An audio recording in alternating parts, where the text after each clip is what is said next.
If Socrates was the grandfather of Western thought, then the man I'm about to tell you about is its punk rock teenager. I'm Evan Flay, and this is Flay P History.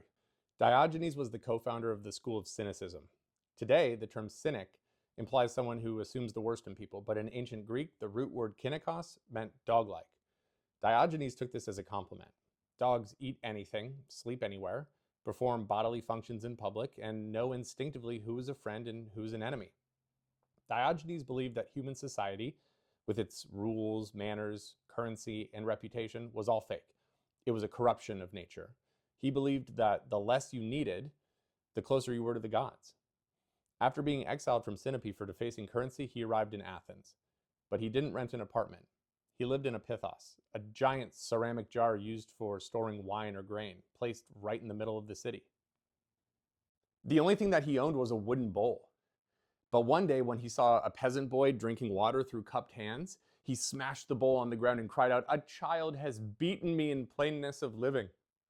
He believed that if an act is natural, like eating, sleeping, or going to the bathroom, there's no shame in doing it in public. He would eat in the marketplace, which was considered taboo, urinate on people who insulted him, and walk backwards in arcades just to confuse those around him.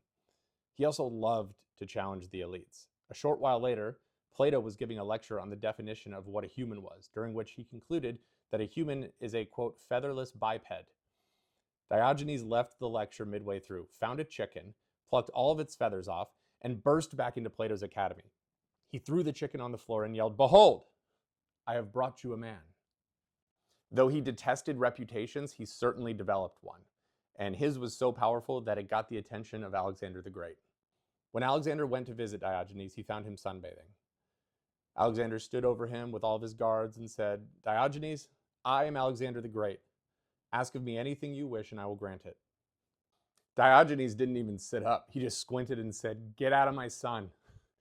Alexander was floored, and some of his men chuckled, but he shushed them and said to basically everyone who was present, "If I were not Alexander, I would want to live as Diogenes." He forced the people of Athens to question why they followed the rules. Why do we need big houses? Why do we need expensive clothes? Why do we care what the neighbors think? Because Diogenes proved something uncomfortable. You can conquer the world, you can own everything, and you still won't be as free as the guy who wants nothing. I'll see you next time.